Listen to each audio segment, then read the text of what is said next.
I'll say with confidence, the economy is going to collapse this year. In, So where? all you're striving for your little IRA and your little actuaries, it's all gonna, it says the people's labor is fuel for the fire. It's all coming down. All of it's coming down. In World War III, it's coming down. There's a reason why the Outer Banks got hit with 2 feet of snow, and here I am in the Rocky Mountains and I have none. Everything is happening at the exact same time. And again, most people are completely, utterly oblivious to it. From every corner of the earth sits glorious architecture. Magnificent structures that allegedly have no connection, yet very similar designs. This style of architecture, riddled with elegance and purpose, can be found in your neighborhood or in the middle of nowhere. And when you walk in, you are overwhelmed with a vibrant feeling of serenity, a feeling that modern-day architecture does not provide. The concept of a timeline that once existed, where structures were created with a completely different purpose. Yet, when we take a look back at who they told us built these structures, considering the timeline and the lack of technology, the story begins to crumble. And that story was taught to us all during a time when we were too young to question it. But when you shine an unbiased light upon the history books, you'll quickly uncover the lies of his story. But even before Rockefeller and his goons started the Board of Education, they already had our ancestors. And anyone who questioned their narrative would soon find themselves an unwilling resident of the original indoctrination camps. And where did they come from? Where did we all come from? If knowledge is truly power, then maintaining such power must rely on the absence of knowledge. Are you aware that every major city in America experienced a great fire? Candle fires that turn stone to dust, leaving behind a crime scene that resembles a war zone. Let's take a giant step back. Perform our own investigations. Question the history that was written by these victors. With a growing nationwide lack of trust for our leaders, it's time to discover the extent of the deceit and where the lie truly began. What's being kept from us is huge. And you're talking earlier about the architecture. I really like to encourage people to do their research in their own communities, because you really do not have to go far to start chipping away at what they've told us and ask yourself a question: is this even possible? Is it possible that X building was built in the 1890s? And they're giving us timelines of like a year. It was built in a year. They want us to believe we didn't have the technology, that we were low tech, and yet we're building all of these amazing structures. This disparity between what the narrative says and what's actually there. You have places, cities in America that look as though they were constructed in medieval Europe, when nothing was here and people showed up and just got started building, from what we're told. One would assume that they would build with the means that were available to them. Wood, nails if they were lucky. What we get is this narrative that people were showing up and really making do with what they had. What we learn about in school is there was nothing here. This land was free for the taking. The only inhabitants were wild Indians, and we built everything here. Everything you see in this country, in North America, because we're talking about Canada too, was built by us. After we got here, nothing here. They had to change the narrative. They had to destroy the evidence. They had to come up with an explanation for who built this, why they built it, when they built it. And they had to do that for a lot of buildings. We are told that during the 1800s, the consensus of North America was low, extremely low, too low to justify the infrastructure within the timelines they've provided, too low to have the experience or knowledge on crafting these glorious buildings. They're the most exquisite buildings I've ever seen, and there was only a population of a few thousand people at that time. And then I'm looking and there's mud roads and wooden sidewalks. And then I'm looking at this building that is just, it could be out of Paris or Prague. It's not computing.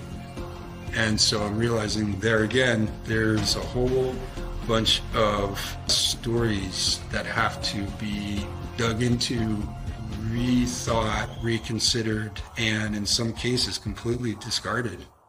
We no longer build like that. How does that happen in a realistic timeline? Wouldn't you be progressing year after year to have incredible buildings? Today, we would be building massive pyramids, massive courthouses that last forever. Instead, we have the complete opposite. And they're very cheap. The tools have upgraded supposedly, yet our construction has gotten worse. It's completely backwards. There's evidence of a worldwide culture that existed in the not too distant past, and the evidence is everywhere. It's an interesting thing because, like, I've spent a lot of my life looking into ancient history and traveling around the world searching into the past, and it isn't until recently that I realised that it's actually, I don't have to travel to Egypt or anywhere. It's all right there in Sydney and in London and in San Francisco, and it's all around the world. And once you see it, you can't unsee it. All you got to do is look at the civilization you're living in with the right type of eyes, and you're sort of looking around your city and you're going, well, hang on, what's this building doing here? And why is there a building just like that in the Philippines? Why is there one in Japan? Apparently Japan's borders were closed, weren't they? Why are we finding what we're told is Greco-Roman style architecture in every country on earth? Was it really Greco-Roman style, or is it evidence of a culture that existed, a worldwide culture that existed right around the world in a not too distant past? If I took a picture of this building behind me and asked any of these people, where do they think this building is in the world? I guarantee you most of them would say Rome or Europe somewhere. But no, it's right here in San Francisco. We have buildings like this all over the country, and they want us to believe that they were built in the early 1900s or the late 1800s with horse and buggy. And there's just no way that's true. These buildings were built by the prior civilization, master builders, the old world order. This is the architecture I'm talking about. You'll find this anywhere in New Zealand, Australia, Hong Kong, North America, South America, all over Europe. It doesn't matter where you are, this architecture is replicated. The weird thing is, they akin it to being all built around the 1870s to 1900 mark. So all of the world just shit out of nowhere at the same time. There was nothing before it. Does it make any sense? I don't think antiquity is a long time ago. I think this civilization went just before us. You know, the Edwardians are supposed to be around the time of the First World War. So within grandparents' living memory, yet we know nothing about them. It's the control mechanism that covers it up with the education system. They got the news, they got the narrative, they got, you know, the mainstream to tell you how things are, but the reality is completely different. History goes to the victors, okay? Somebody invaded this place and took over a beautiful, through jealousy, using trade routes, using the sea, and they took over this place. They covered all of this fine architecture with their iconography. So there's literally been a cover-up of history in more than one way. If you look at Capitol buildings all over the earth, they look the same. They do. They've got columns, they've got domes. It was not random. And every story we're told in our historical narrative about how a place got started was some guy was the first settler there, bought some land, subdivided it, sold it, and pretty soon you have a city. But the whole narrative is based, especially in North America, that there wasn't anything there, and we built it all. You could look at it, the whole building was a work of art. So there was obviously some pride that went behind that. It wasn't just about making money and throwing shit up as fast as you could. It was about building with a purpose, and that there was symbolism behind these things. They built them to last. They built them with a certain level of artistry and attention to detail and customization. You see, now you'll go through a neighborhood and every home looks the same. This neighborhood, perfect example. But everything had its own identity and it was steeped in customization and ornate attention to detail. We don't get that now. You don't get that now. Even when you look at the beauty of the buildings from that Tartarian era, if people were actually paying for labour, and you had to get carpenters in there, no, you'd never build buildings like that if you were working by an hourly rate. You'd just be getting it functional. People used to build that stuff because they love to build, because beauty is actually a function. Beauty is actually a function of a creation. When you're living in a world of beauty, your soul expands, and it's expansive. You can create.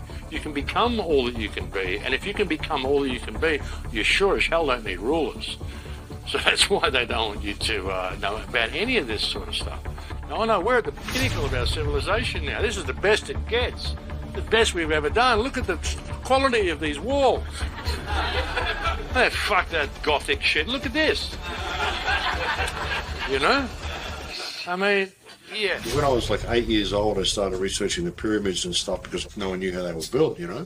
So I started looking into ancient history. And as I said, I'd spent most of my life traveling around the world looking at all these ancient sites, and then suddenly you see this civilization that's right there under your nose. It's been there the whole time in all of our Western cities. They covered everything up. It wasn't just inserting the Dark Ages. They changed everything.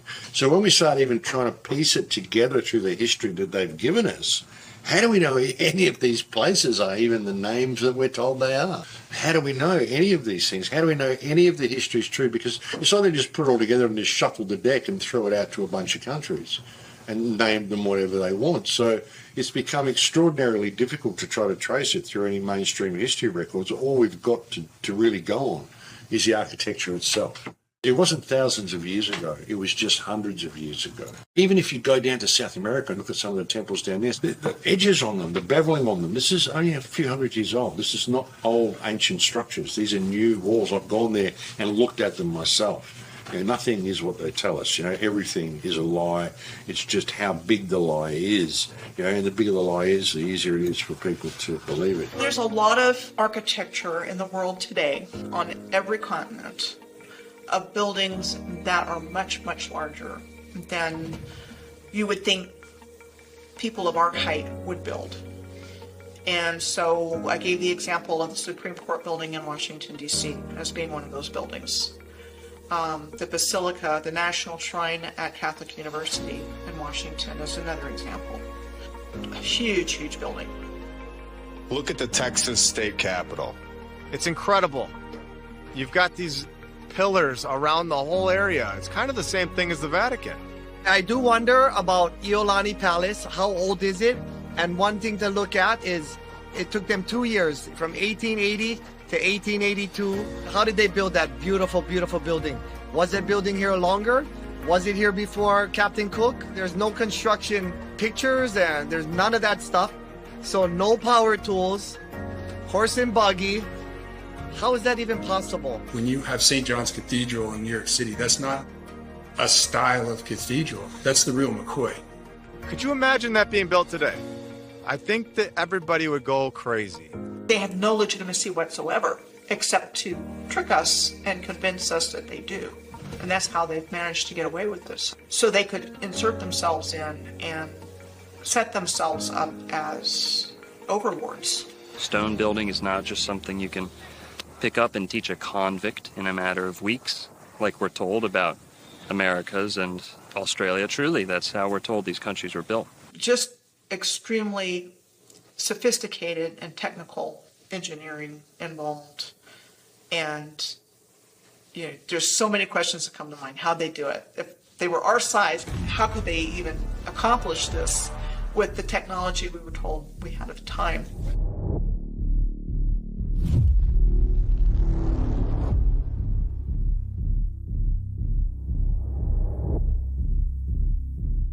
You'll find many of the banks, post offices, government centers, especially 100 years ago, were facilitated in these large, glorious stone structures.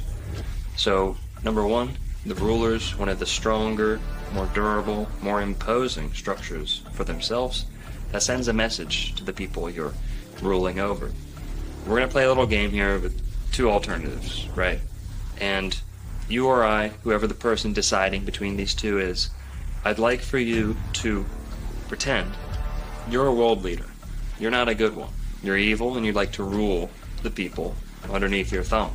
Or you're looking to maintain control over people. Bear with me and envision these two alternatives. In the first, we have the opinion, the theory, the teachings, the paradigm that man is nothing but a carnivorous monkey in outer space, floating on a rock for no reason, in the middle of nowhere by accident. And this all got kicked off 43 bajillion years ago on a Tuesday at 6 o'clock p.m. And they can determine this with their color star charts and then, moon dust and things like that. And going on to a long, vast existence of nothing, just surviving by instinct, on par with an animal. Justification for any morals, ethics, no real pursuit of true happiness, no pursuit of harmony and understanding here on the earth. And this is all what we're living today. There's no spiritual accountability. There's no understanding of beauty. While on the other alternative, on this side, we have a purposeful creation, a purposeful design to not only the human being, but the entire earth, the laws of nature. No theories, only laws ingrained into existence, woven into the fabric of reality by the designer, the creator, not in a linear sense, not, back then, this many years ago or that. It doesn't work that way. This is the fabric of what we live in. There is a value placed on beauty. Why? Because God has a beautiful creation. In order to return the favor, mankind has an impulse to create beautiful things. In recent times, this has been robbed from us, but nonetheless, it's in the soul of every human being to not only value beauty, to seek it out, to place a high, high emphasis on it. This is how the ancients maintained their ways of life. Geometric, proportional laws of beauty.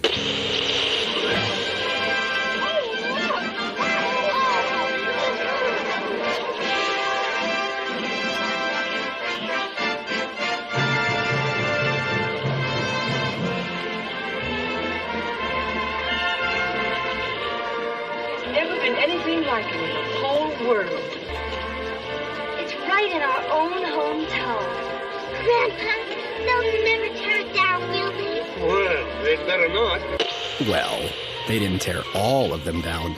Not that they put them up in the first place. The world's fairs showcase many of our ancient structures in their grandest form. Yet, we are sold the story that these are alleged temporary buildings, all being built in record-breaking time for the purpose of a worldly gathering, a gathering to showcase new technology, or perhaps just taking credit for the old. With so many lights on display, one would only assume that power plants and electrical resources such as wiring and even electricians were widely available. However, during this time period, that wasn't the case at all. Therefore, how were these vast areas in the late 1800s able to light the evening sky? Like a modern-day theme park? Or was there a different method for harvesting energy? Now ask yourself, what part of these magnificent buildings look temporary? What part of these buildings look rushed? And most importantly, what part of these buildings look new? Or you can just believe these guys. With these World's Fairs, it was all brand new. This is what they tell us. It was meant to be temporary. So they used plaster of Paris and wood and all these other structures. And if you look at the pictures, that's not what you see. You see these massive masonry structures that look like what you see in Europe. They have these in places like Chicago, Omaha, Portland, Seattle, Guatemala. They had them in Tasmania, Georgia, Louisiana, Ohio, Canada. Each one of these fairs, each one was built in 2 years or less. Each one was magically populated by millions of people that came from all over the realm to participate in this event. They started with the Crystal Palace exposition in 1851. So what they tell us, in 9 months, they From, the moment they conceived of it to when it was built, it was 9 months of getting it all together in this gigantic plate glass structure with fountains and trains and all the bells and whistles. Now, supposedly, they moved that entire structure to a different location in London in 1854, and that in the 1930s, that burned down. So, show pictures of this Crystal Palace structure, which is massive, and all the things that are there. We have to move that, no problem. Oops, it burned down, which is typically what happened to a lot of these World's Fair structures. If you could erase it from history, people don't see it as a potential future. And I think that in itself is, for me, the moral of hiding history, about hiding the old world.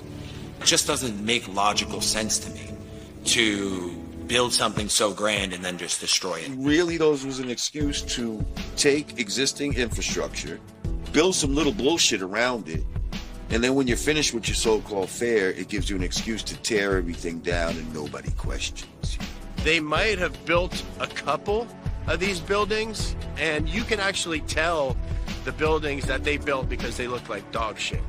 Now, we have buildings that can hold 10,000 people, huge, giant buildings that look like they were made for a larger race of people. Where they say they built it in 2 years, 600 acres, which is, I think, something like 27 million square feet. It's absolutely insane, the amount of architecture they say they built in 2 years. As an architect and somebody who's been building my entire life, designing houses and buildings for 20 years or so, the time frames that they allow for just the planning, the idea that that could just be planned out in 2 years begs credulity. They had these ornate buildings with all kind of moving sidewalks and crazy technology. They had ill things with so many lights, electricity, when electricity was supposed to be a new thing and all of that. They had shit that was like something out of a dream, bro. Well, this is the expositions. They were fully electrified. Some of these examples, they're electrified before electric was a thing. The first electrified city was supposed to be Buffalo. First electrified building was supposed to be J.P. Morgan's in New York, all attributed to Edison. But these things, some of them 1890s, fully electric, and it would have been free energy. They didn't have massive plants to generate electricity. The first one in America was in 1876, and that was the Centennial World's Fair in Philadelphia. The one in 1901 in Buffalo was a major one. The 1904 in St. Louis was Louisiana Purchase, and then the Lewis and Clark was in Portland the following year. If you define the word exposition, it's telling a story. It's setting the stage, the narration. So these World's Fairs were used as, this is the narrative that we want people to believe and go home with. The World Fairs served to get people with the new program. They said, trains, incubator babies, this is the new norm. Fast forwarding people into the modern industrial age. Everyone's wearing the same beaver hats. Everyone's wearing the same three-piece suit.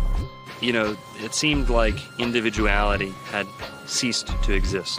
The World's Fairs served the purpose of indoctrinating. The World Columbian Exposition was one of the most superb.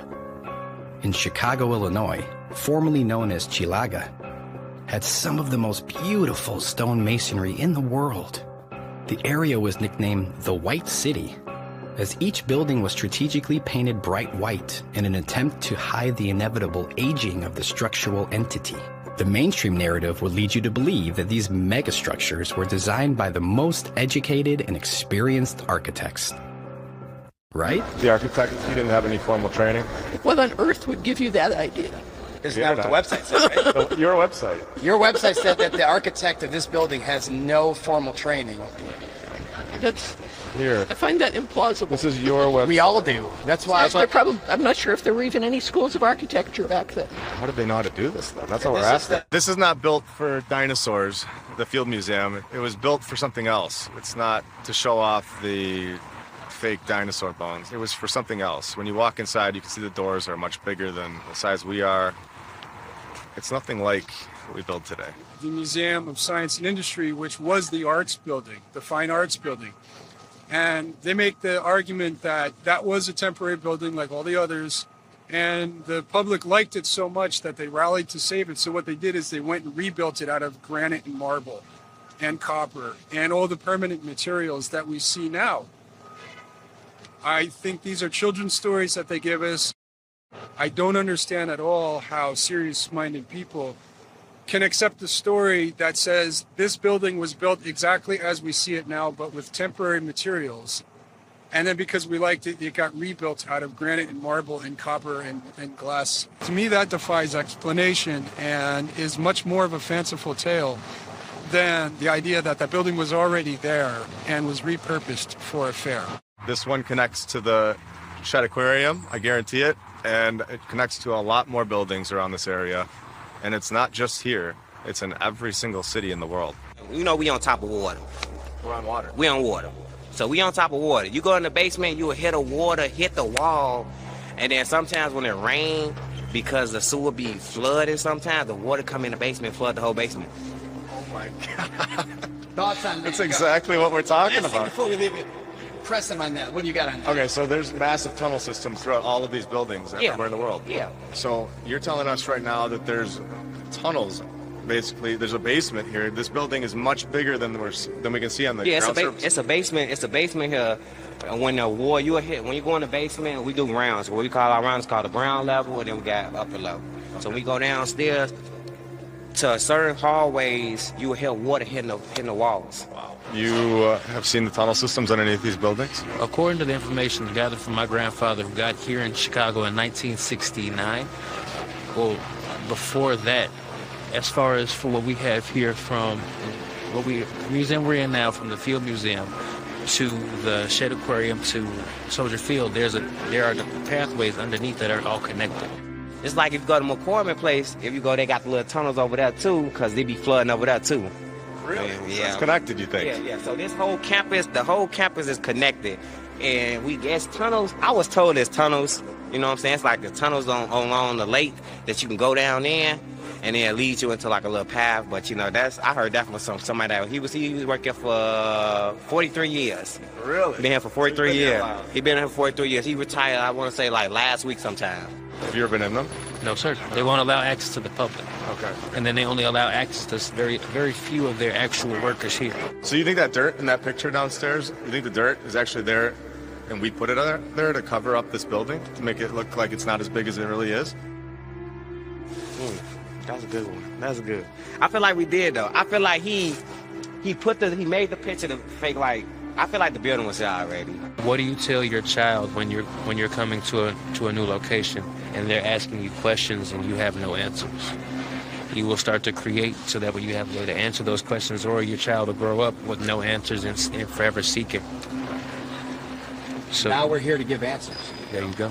When they say that these buildings were temporary, what they're basically suggesting is that it's a full-scale model. That is going to be occupied by thousands and hundreds of thousands of people that are coming in and out of these fairs, where they're going to hold together through brutal winters, through hurricanes, through potential earthquakes, with hundreds and thousands of people occupying these spaces. The liability on that alone would have shut the whole endeavor down from the beginning. It wouldn't have been permitted. It's not the kind of thing that's permissible when you're talking about the building trades, when you're talking about a public facility where you're going to be bringing so many people. Now, this takes a huge infrastructure, and it takes a huge amount of people to do something like this. When you see these ridiculous construction photos where it's like popsicle sticks, clear manipulation. All right, so right here you can see they just put the scaffolding up, just like they've done in the past in the original pictures of the construction. Yeah, and they're doing it right now. How hard would it be to just make it black and white and then make it look like they're doing some construction right now. NASA's not the only company to fake a photo, guys. With a lot of these old, glorious buildings, regardless of where they are, you'll find supposed, alleged construction photos. Now, many of these will show simply scaffolding around an already constructed building. If you take an old cathedral and put scaffolding around it, and you're the first person ever to have that cathedral photographed, well, you are ripe to make a case for yourself that you may have built that to begin with, whereas you might have just been renovating that cathedral, repainting it, fixing it, old, primitive photo manipulation techniques. Wooden sidewalks and mud roads. You have to be able to bring all the stone and brick and glass and copper and all the component parts. You have to be able to bring that to the site.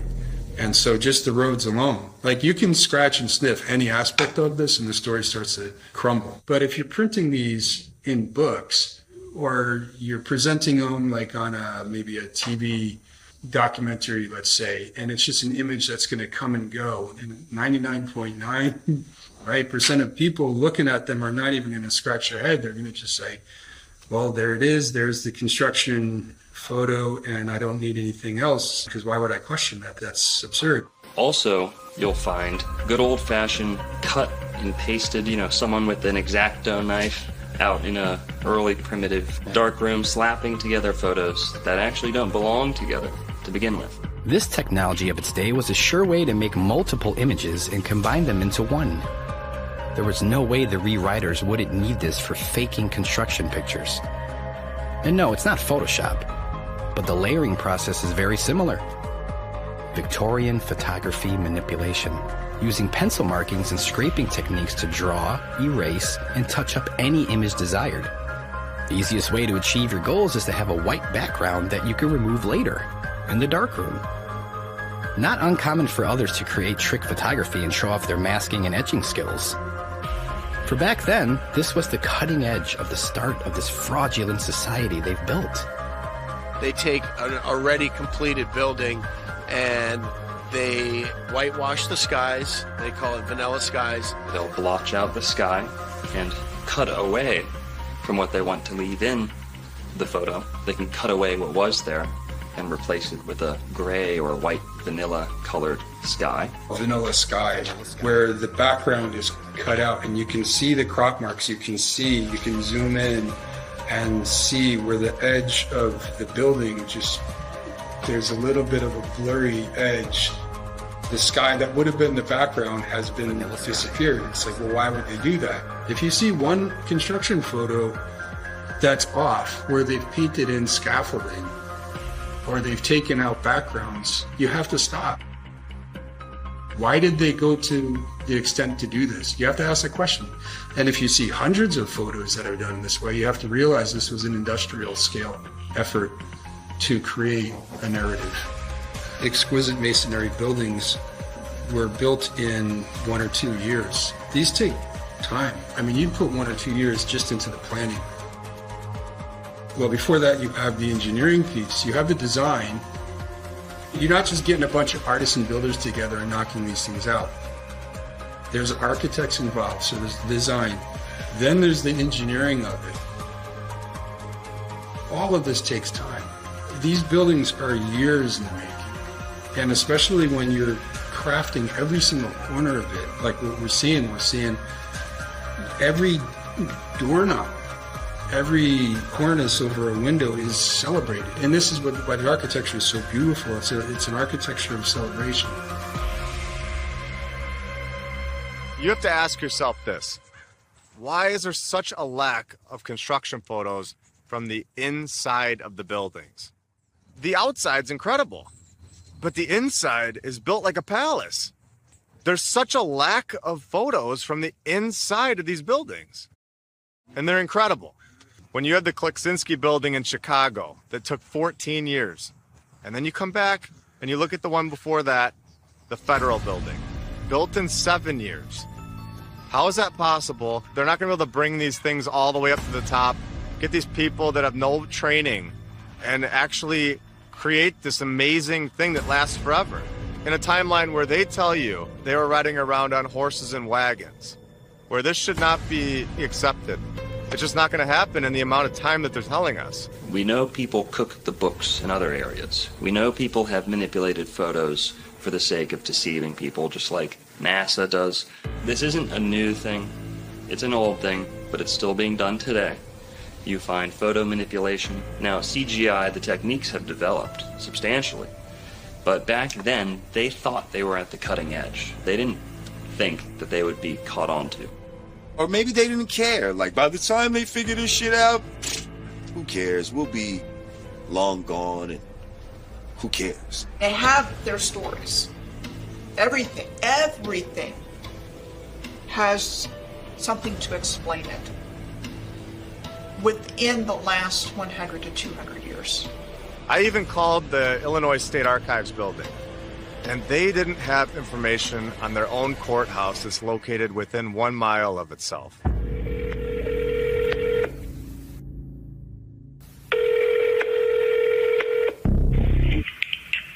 Illinois State Archives, how may I help you?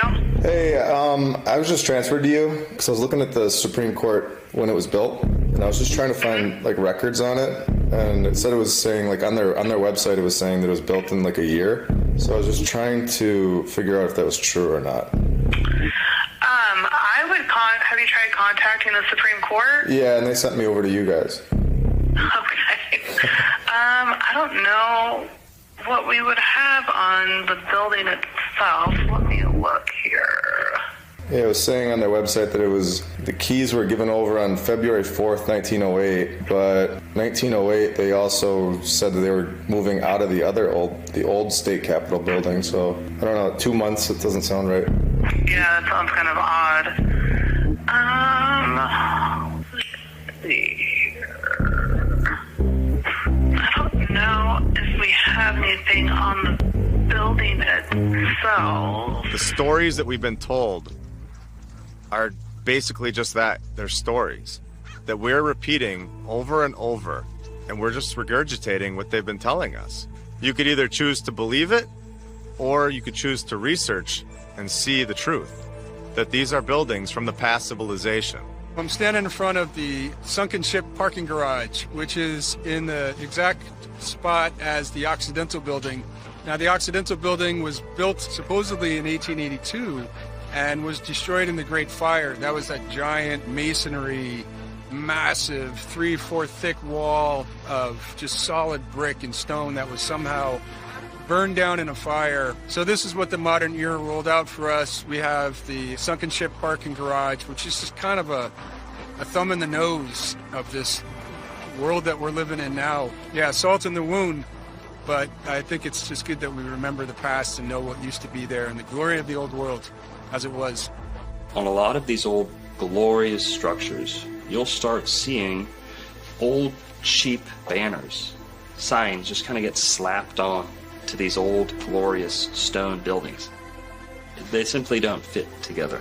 These buildings were not intended to become money-driven establishments, and those they kept turned into such. It's funny that we never hear through the passing down of generations stories regarding any of the difficulties a nation would face building a magnitude of stone and brick palaces. Why are none of our grandparents or great-grandparents ever speaking highly of these buildings? If they were truly built in the early 1900s, do you think one of our grandparents would have been like, yeah, I was at the site and I'm so proud of building that?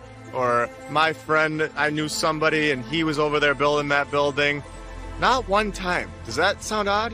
In order to build some of these buildings in a year, you'd have to have hundreds of people, like daily, sleeping there. You'd have to have people with houses located on site because they got their horse and their wagon. Are they traveling home at night? Where are these horses staying during the day when they're building these buildings? And it's just, the story doesn't add up. If it was really, truly built, like they say, then there would be so much proof. And sorry, but saying that a photo wasn't available or hard to take back then, that's not going to cut it. You've taken a photo before. Why couldn't you take another one? They transported all these materials from hundreds of miles away, and it got there perfectly. There was never an issue. It just isn't logically possible. As an architect of 20 years, I have a pretty good understanding of how materials react to the elements over time. Modern infrastructure of Seattle is at best 140 years old. There's no room in that narrative for a building to be showing the type of weathering that we're seeing beyond. So just to me, that one building alone is further evidence that this city was here for a long time. To me, it's been there for centuries. I would give this building 300 years. I like to look at a building as telling its own story. I'd like to say that stones don't lie. Stones are always going to tell you the truth. And if you look at it through that lens and you let it tell its own story, then something else emerges entirely. There are blocks, stones used in some of the constructions of places like Machu Picchu, even St. Augustine, Florida, just sitting there, a hewn stone that no amount of men could have dragged. It would have taken something larger, something more technologically assisted. That is, of course, unless we're talking about people of substantial size. In many ancient books all over the world, they speak of giants that existed and alongside what we would call regular-sized people now. People who were larger might have had an easier time hauling, hewing, placing, arranging stones of this size that we see in the megaliths of the Americas, that we see in the megaliths of the whole world, may have been the result of giants.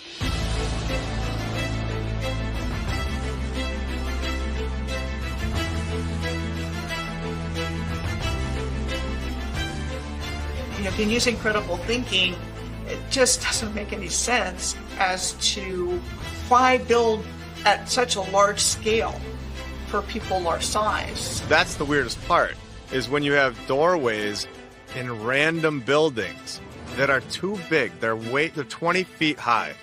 Why would you build a door frame that's 20 feet high for a population that is so small? Why would a regular-sized human, not just why, but how would a regular-sized human make something so massive? It just boggles the mind. Why do 6-foot men and 5-foot women need that? We don't do that. We build door frames that are proportionate to our size. They're just absolutely huge. Right, there's no sense. No sense whatsoever. Church is exactly the same now, just massive doors, and just like you go through a little door here to get in there. I noticed when I was in Europe last, they had some doors that took photographs of, and the lock on the door is up here. Yeah, the taller people. You have these door frames that are in stone. You can't take them away. And they're 20 feet in the air. Or taller. And then you have our door frame that we build inside of the door frame so that we fit through normally. We're much shorter than they were as a civilization. Think about it. You'd have to be a fucking moron to build a door that's 30 or 40 feet high if you're 6 foot tall, and you can't even reach the doorknob. Across this plain, we find much evidence, abounding evidence of giants, not only in the major city centers of this world, but in the burial mounds and ancient ruins of the old world. And what you find around the major city centers is giant doorways.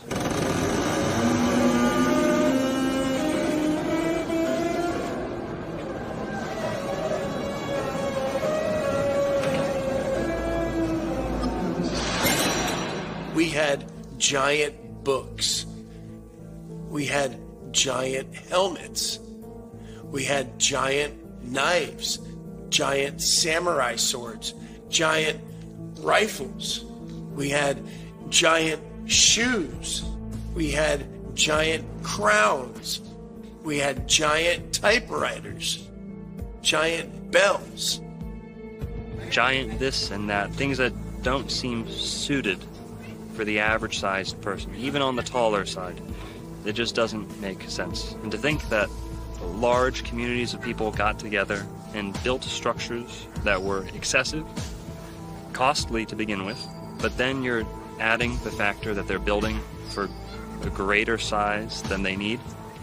It's not very cost efficient. It's not in line with what we're told about frontier America. So even just compared to me, in terms of a hip placement, my knee is up here, and I'm 5'11". So these are really large individuals. Really large individuals. And then when you think about it, it's not even that big of a deal, really. Like, what's the big deal? There was giant people.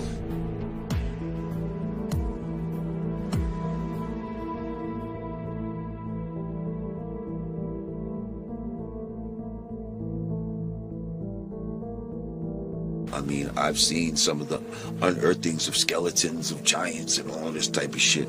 Like, and what's so funny is, you know, people will dismiss giants even though there's a myriad of evidence to, at the very least, suggest that they existed, right? But there's nothing that would even suggest that dinosaurs fucking existed. And y'all motherfuckers believe in them, okay? If you were to find giant bones like that. Oh, give me that. That's yeah.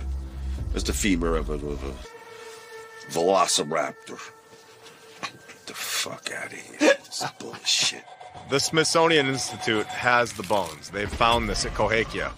And there are articles saying that they took these bones from St. Louis area and put them in the Smithsonian Institute. They're not telling us that they have them, when really we know they're either in the basement or they destroyed them or threw them away. There's so many news articles from the 1800s and the early 1900s of them destroying or disposing of these bones into the ocean. They had to cover it up. There's no room for giants in their new world, and they have to lie to us about it. They had to write the storybooks telling us that we came from monkeys. I think everything was bigger. I think everything was much bigger. I think there was more oxygen in the air. The trees were much bigger. The places were much bigger. They were better. They had all the technology. These people may have left or may have been killed off. My opinion is that they went for more land. I don't think they're allowed to be here. I think this is all an operation to repopulate this place and to be controlled by the leaders, so-called leaders. If you go back to the biblical scriptures, when the Nephilim came about from the fallen angels breeding with the daughters of men, they bore giants. It's in black and white, it tells you. Yeah. There's plenty of evidence physically. We had a race of giants. We are not that race. We are a different race. Yeah. We are a different set of people. I think we're cohabiting. I think they really understand. Yeah, most of them play basketball. Yeah, man. Well, that's it. They're in the Harlem Globetrotters undercover, aren't they?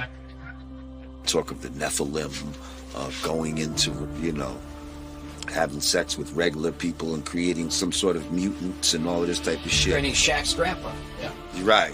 Big ass tall. Yao Ming's grandpa. You know, yeah. We see a lot of tall people in the NBA and all of that. Is this a remnant in the DNA? It's a fact that there were giants. It's not a conspiracy theory. I mean, we have proof of this. What makes more sense? You have a civilization that's short and tiny and riding around on donkeys, or you've got a tall, very strong population that's smart and capable and have experience that are building these cathedrals and basilicas. The places that are built are massive. It's proportionate to their size. You find skeleton after skeleton exhumed from the mounds of America, from the mounds of Florida, South America. Go over to Mesopotamia and you'll find the same thing. Giant people buried under the ground. And these were whole races. These were not, you know, one guy who gets gigantism by accident. There's still giant skeletons, giant skulls that are being uncovered randomly, and the push is really to completely discount that and say, nope, not true. But the 19th century is full of the findings of giant bones. Didn't happen a long time ago. This happened recently. Human history is framed as to convince the average Joe that all of the luxuries, the benefits, the technological advances in their life, all of those things are the mere fruits of the industrial age and an industrial way of life, and the banking systems that followed, the methods of travel, that became cemented after the Industrial Age. In the 1800s, all of the world's inventions just shit out of nowhere. Okay, so you got like literally everything from the Underground Railway to the railways, the transport system, modern shipping, the modern trades, banking, the whole thing, everything just arrives, you know, around maybe the 1850 mark, when records started, coincidentally, because all of our birth records were never official until 1850. Before then, they were in church parishes, and they were highly controlled, as is the information in the church. So nobody can really look that far back into, you know, into the past to find out their ancestry. We are convinced that to be human today is a result of ingenuity in the Industrial Age. This is not true.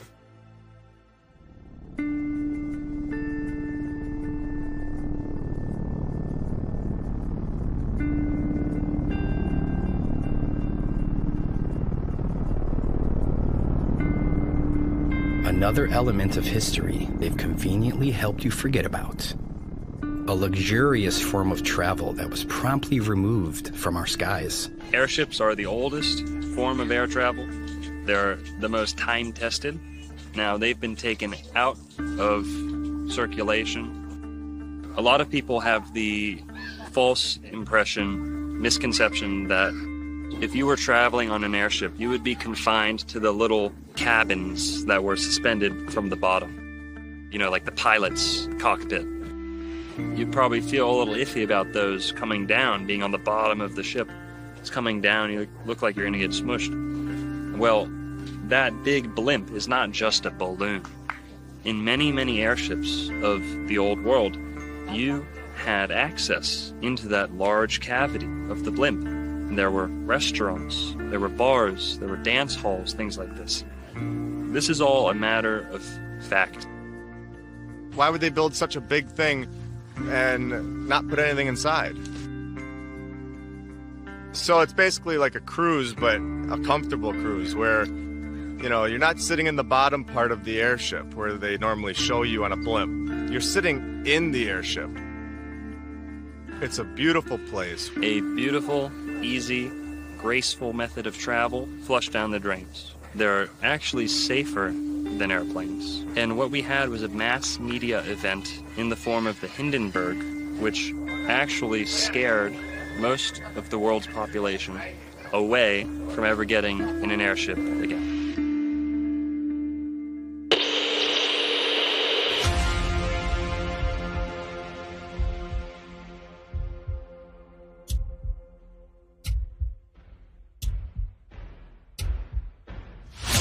It's starting to rain again. The rain had slacked up a little bit. The back motors of the ship are just holding it just enough to keep it from... It's burst under flank. Get it started, It's right, and it's rising terrible.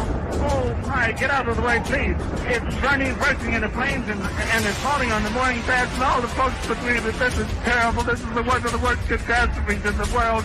Oh, it's like 400 or 500 feet into the sky, and it's a terrific crash, ladies and gentlemen. The smoke and it's flames now, and the flame is crashing to the ground, not quite to the mooring mast. All the humanity and all the passengers speeding around it. I can't talk to people and friends around there. I can't talk, ladies and gentlemen. Honest, it's just laying down massive smoking wreckage. And everybody can hardly breathe and talk and screaming. Lady, I'm sorry. I can hardly breathe. I'm going to step inside while I cannot see it. Charlie, that's terrible. Listen, folks, I'm going to have to stop for a minute because I've lost my voice. This is the worst thing I've ever witnessed. Oh no, can't do this. They're dangerous. With the footage of the flaming Hindenburg, you know, falling out of the sky. Nope, no more airships. But there's a lot of evidence, shall we say, that's available to show that, yes, there were airships and they were a pre-existing technology.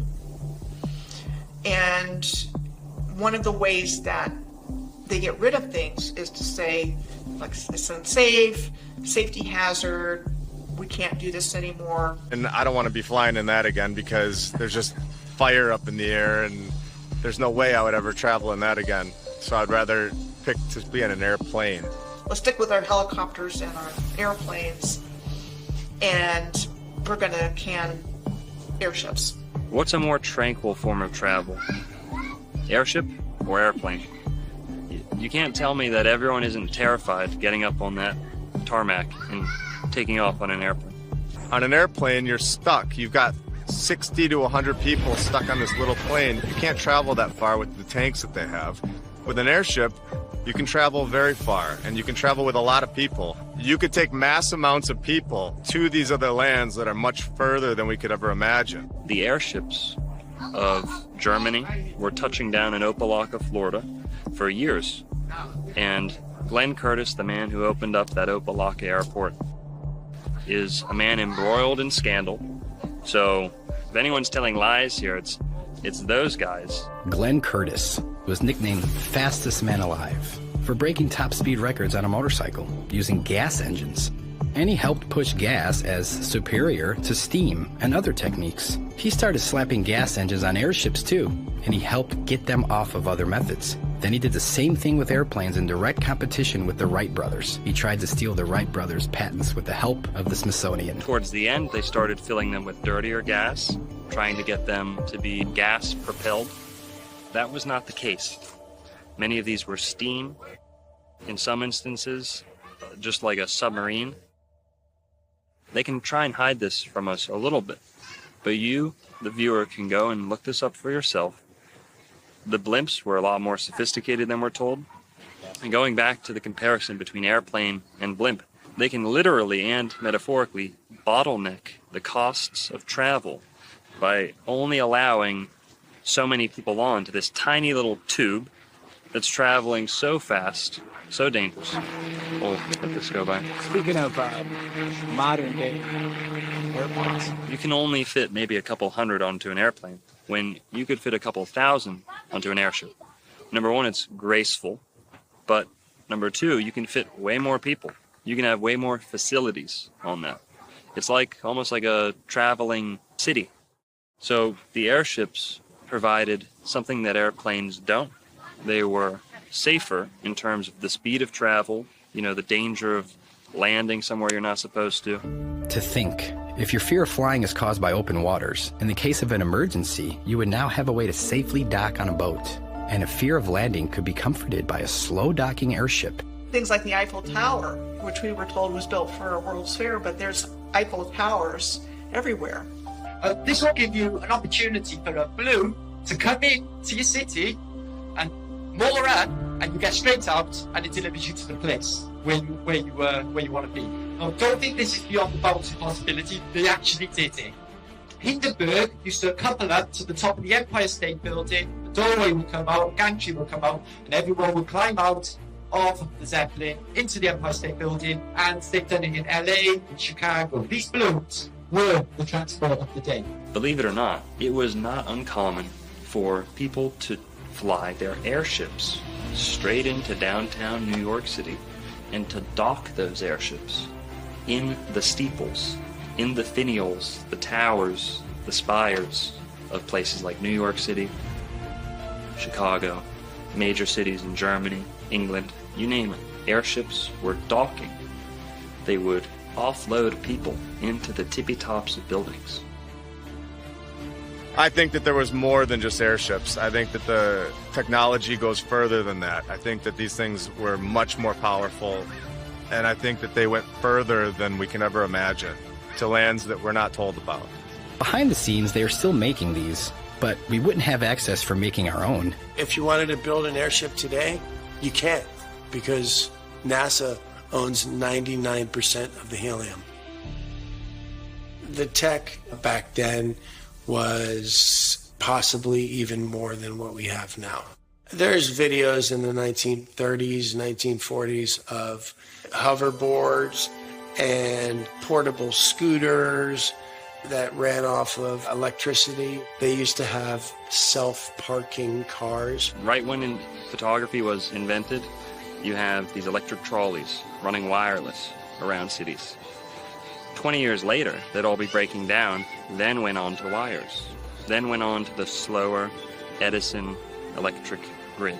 And remember that they have much, much more than what they're giving us. They are slowly giving us back the technology that was once here, that they found from the previous civilization. It's funny, right? Because they drop it back in doses, pretend like they're the heroes to reintroduce it. But meanwhile, that very thing that was designed to create freedom and creativity within humanity is now spun to be used for manipulation and control. But it's dropped in those doses where we just accept it, and the line gets pushed further and further and further, and people just sit back and they're just like, this is life.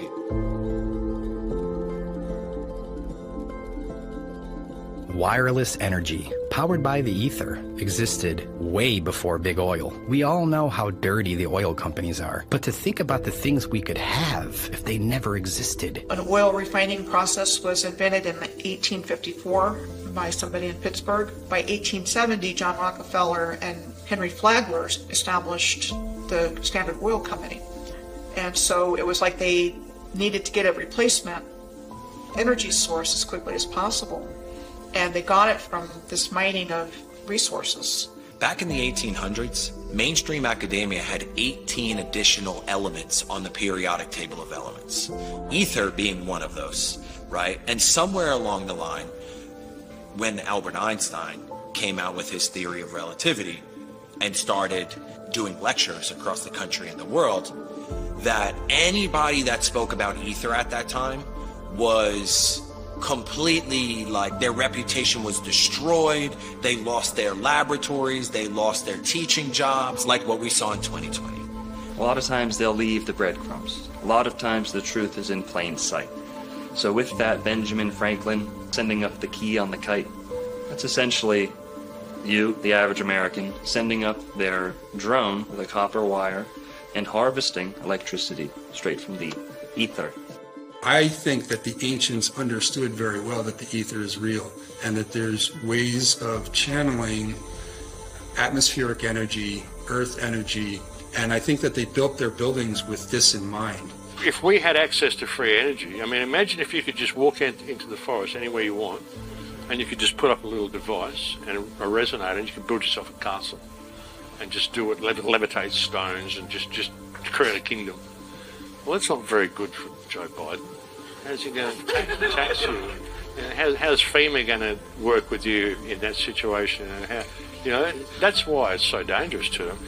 That doesn't work when you're introducing an electric system that is dependent upon a power source, a bunch of wires, meters, and your output that you're having to pay for, where you become dependent on a system of scarcity.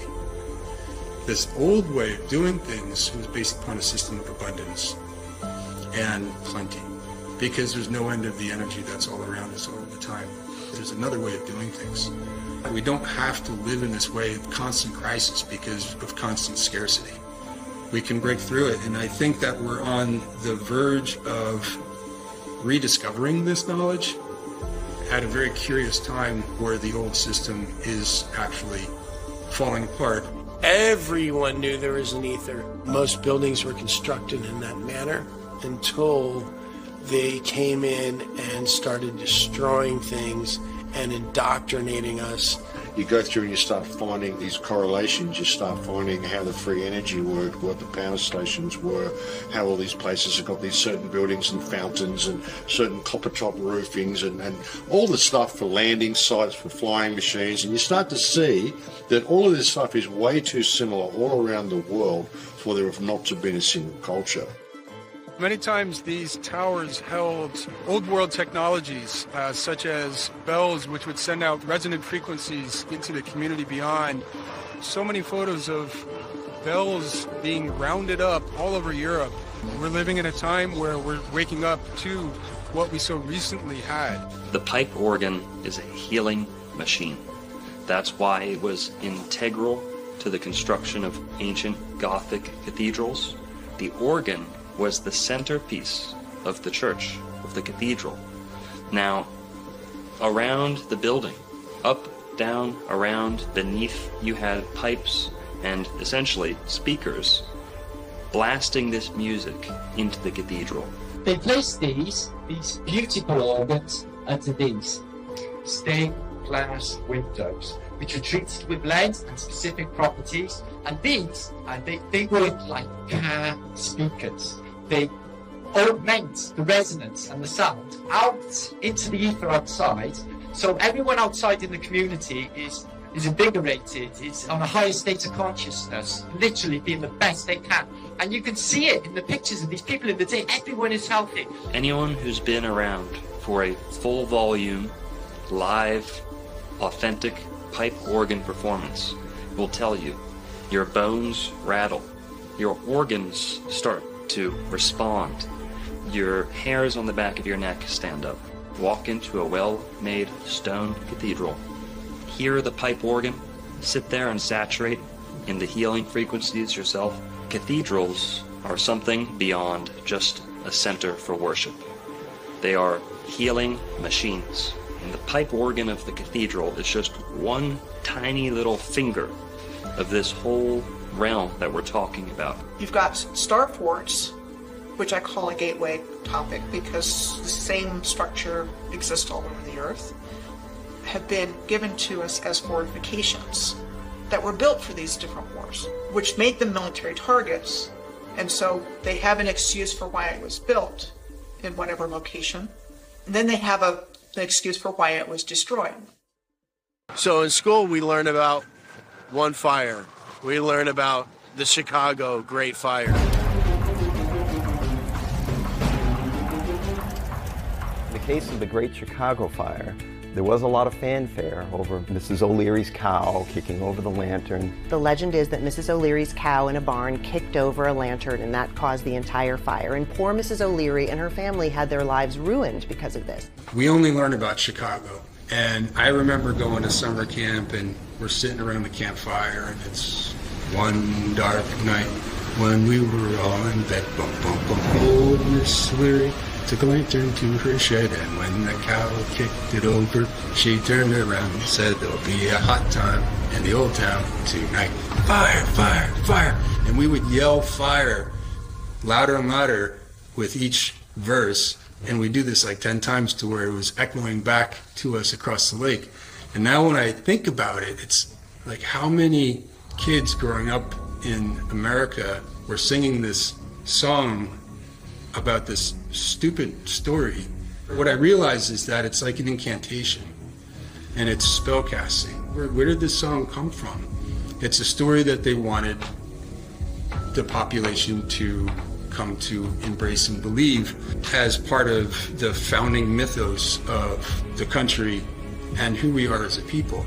Well, lo and behold, as an architect with the keen interest in history, I come to find out only within the last few years that there were fires in every major city. And then I come to find out that it's not just wooden shanty town built out of matchsticks.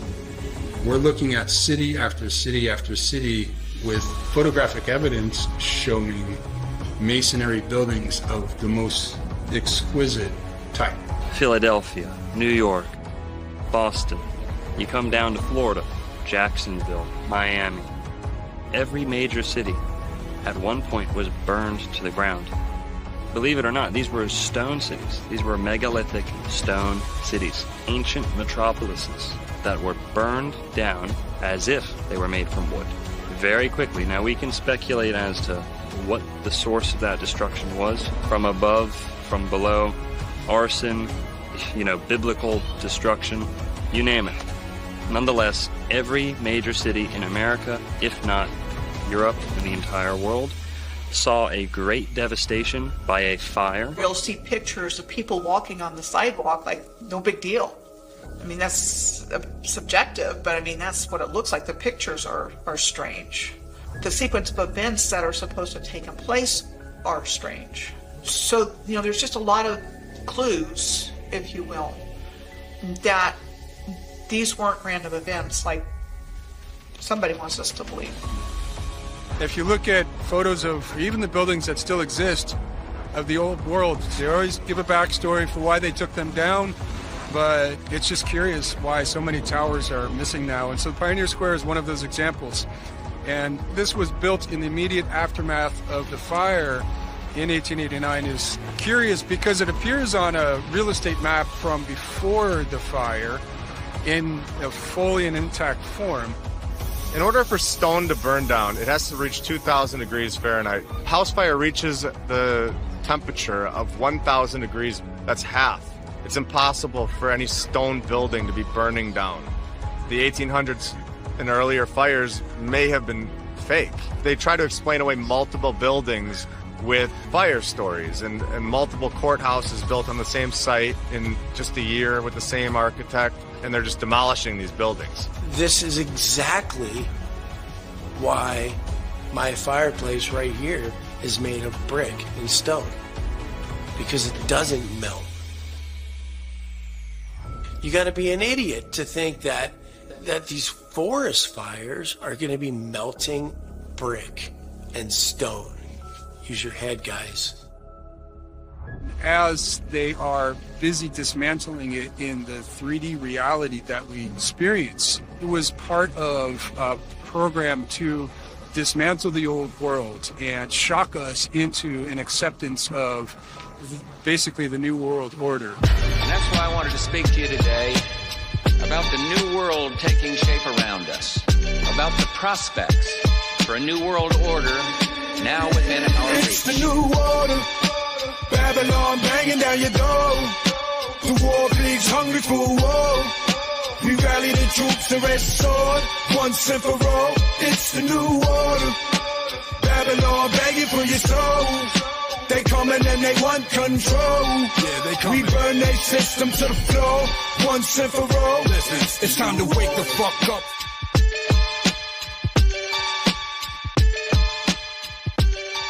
So you had what I would call the reset of history according to a very specific narrative. I mean, it didn't change very much.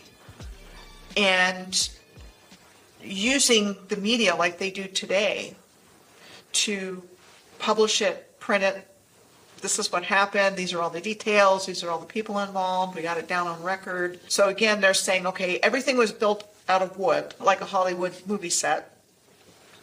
Didn't hold up, it caught fire. So we came in and we built all of these beautiful structures to make sure they wouldn't burn down again. And that is told repeatedly. You look at any major city, they suffered this same fate. And I don't think it's a simple matter of, oh, they were just so stupid. They didn't know. They put candles all over the place and let their cities keep setting on fire. The stone courthouses, the stone banks, into smithereens. Now in Jacksonville, we actually had a fire where there are first-hand accounts of people who were escaping the fire, and once they thought they had escaped to a safe distance, were watching the fire, because that's what people used to do back then. It wasn't much of a fire department. They just said, well, it's burning, just time to take photos and watch. And what they actually did was they were sitting up on a hill watching Jacksonville burn. They said that things on their persons started spontaneously combusting. Pocket watches, buttons, things that were made of certain materials were combusting. This was happening back in the late 1800s, early 1900s.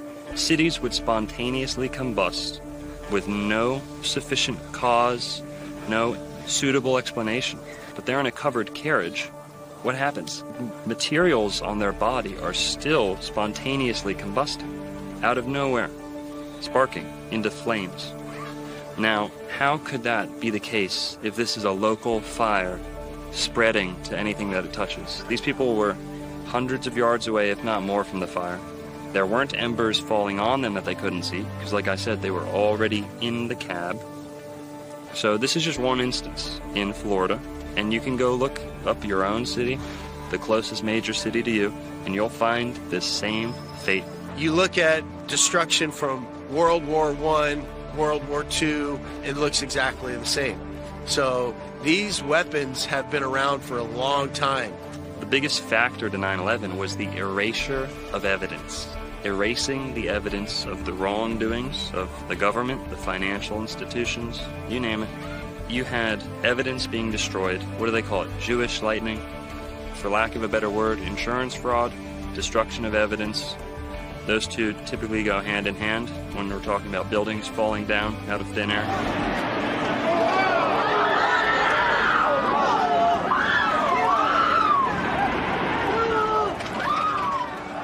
Seattle burned down, the downtown.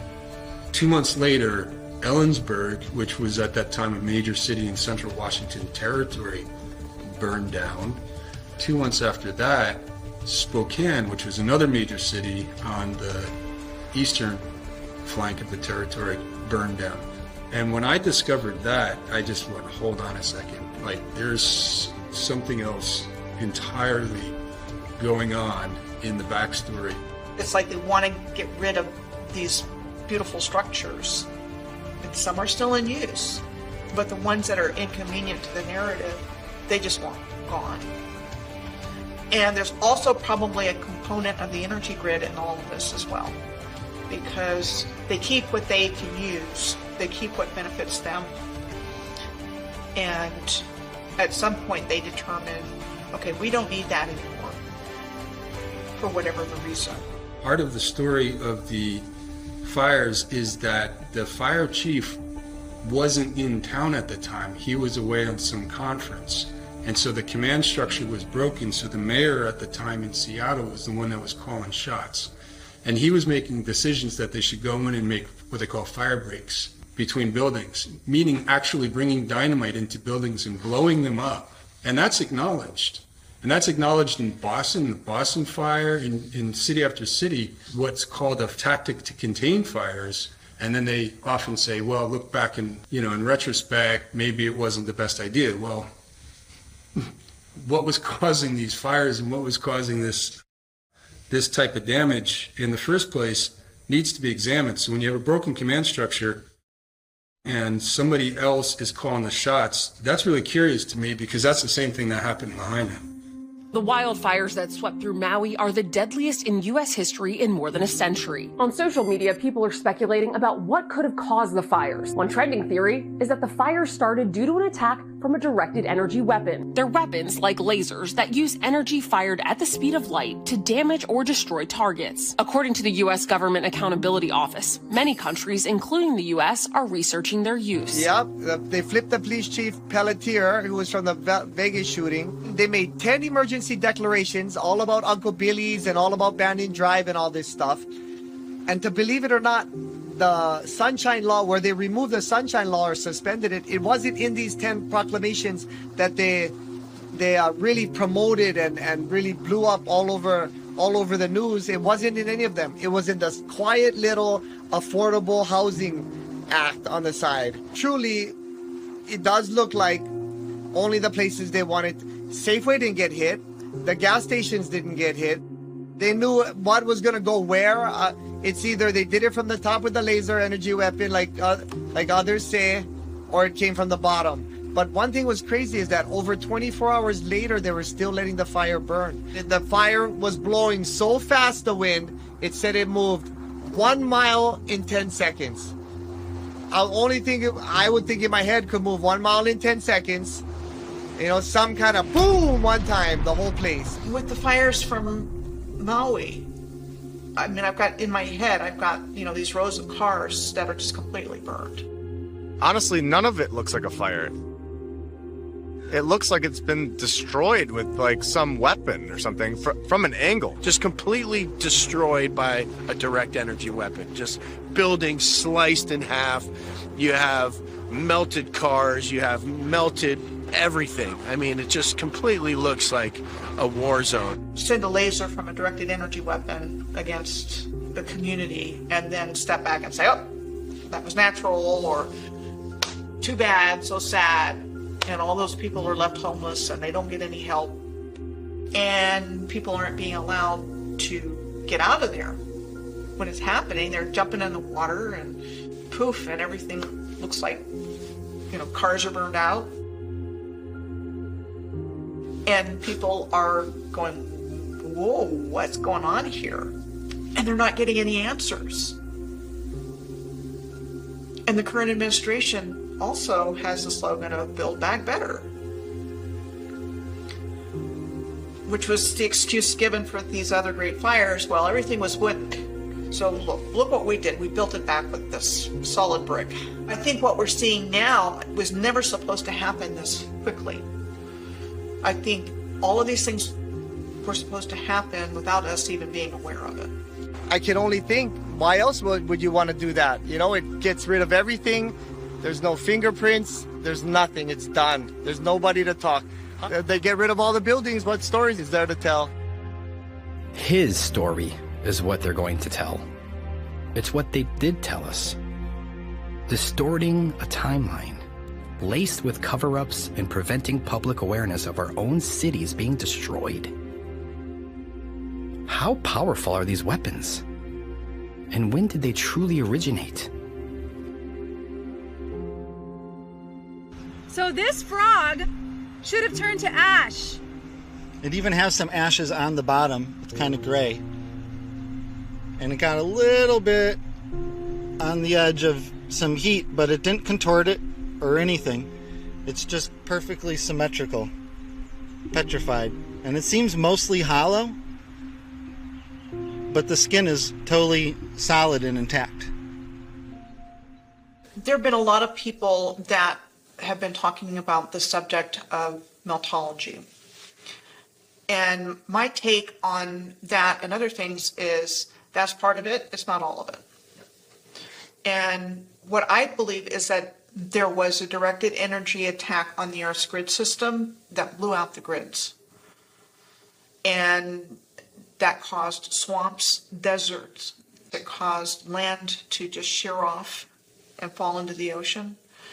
And that would have caused melted buildings as well.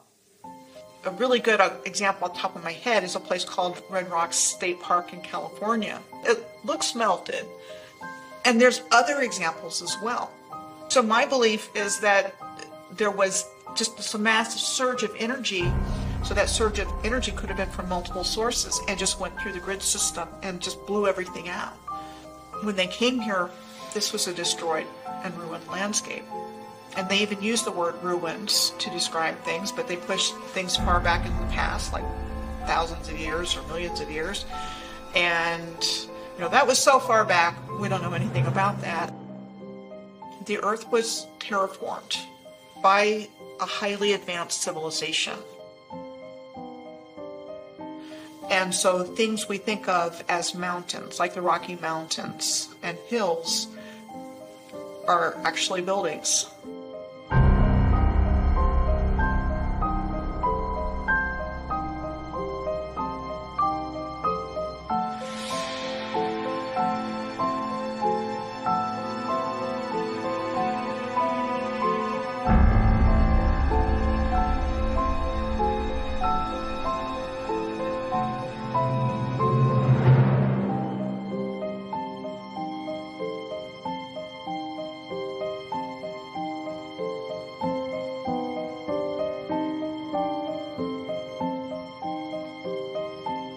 When you look at the city of San Francisco in the early 1870s, and not a soul around, vast emptiness with a fully intact city, and nothing's out of place except that there's no people. And so what it looks like to me is they went into a city that was already there.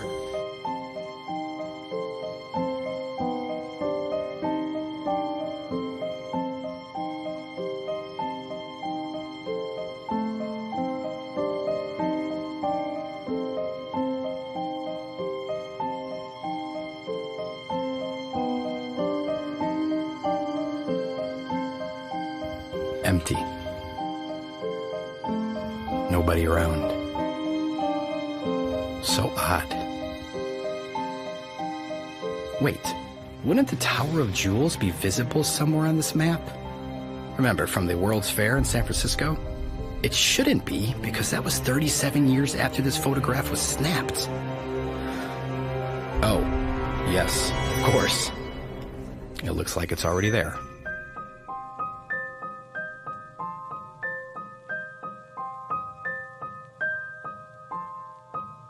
With the World Fairs, it does seem that the purpose of them was to provide us with a new narrative and bring the population to them, just overwhelm them with this fantastical realm that they were now going to internalize and then burn it down in almost like a ritualistic fashion to sear this into the consciousness of the people. The populating of the Americas was not as authentic, organic as people might have been led to believe. There was a large system of what people have termed orphan trains, incubator baby farms. A lot of these were housed, hubbed in World's Fairs. You had incubator babies at the World's Fairs. Buy an Asian baby, buy a Filipino, buy an African baby. I think part of it was repopulation. I think part of it was early child trafficking. Premature children were in these incubators. You see pictures of these, nurses in their uniforms in a room filled with baby incubators, with people paying admission. With our increased awareness today, we've got things like Planned Parenthood and other things going on. There are companies that mail kids. There's a bit online business where somebody can place an order for a child based on eye color or whatnot, and they get delivered. That's not good. And I think it's the same idea that there's this harvesting of humans going on without our knowledge and awareness, and unspeakable things happening to children that got its start very early on because the same families are behind it. And you would see this mass migration of orphan trains and orphan boats, and you're like, first of all, where are all these fucking orphans coming from? How many orphans were there in the 1800s? Why? So everybody's learning this thing at this young age, and everybody has to go by these new set of structures and new set of rules. They have to learn this new history that everybody isn't really agreeing with, and then anybody that's not agreeing with, they have to go to the insane asylum. There is the orphan asylums for the children and the insane asylums for the adults. Now all of a sudden, John D. Rockefeller comes out with a board of education, and all of the children are sent to a public schooling system to learn their new history. What better way to trick a society than to take their children at a young age and teach them exactly what you want them to know? If people just realize that if you don't understand the past, you'll repeat it over and over again. And it prevents people from going to progress in the future. And us as a collective species, we have to get to the nitty-gritty of what really happened, what our true potential now is as a collective civilization. Because we can't rely on those people anymore.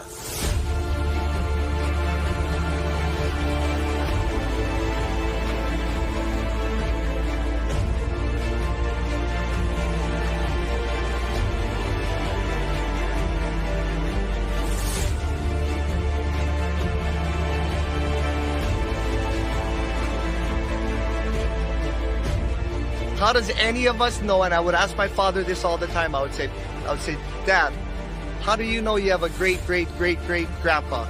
How do you know? None of us know. It's the truth, those are things. And, people can sit there and say, you guys are off your rockers talking about this stuff. But, I mean, look who we're accepting the official story from. All I've ever known my whole life is that we don't know how we got here. And we don't know why, we don't know when. If Americans are sitting there one day and say, I don't know how I got here, I don't know why, and I don't know when, well, then you've been reset.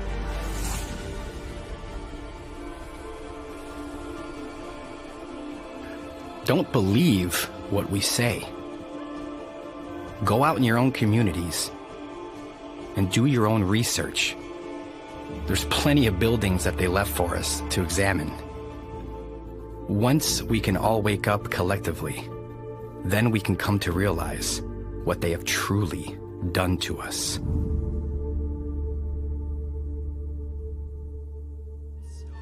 Shout out Hibbler Productions. Check this old world order stuff out.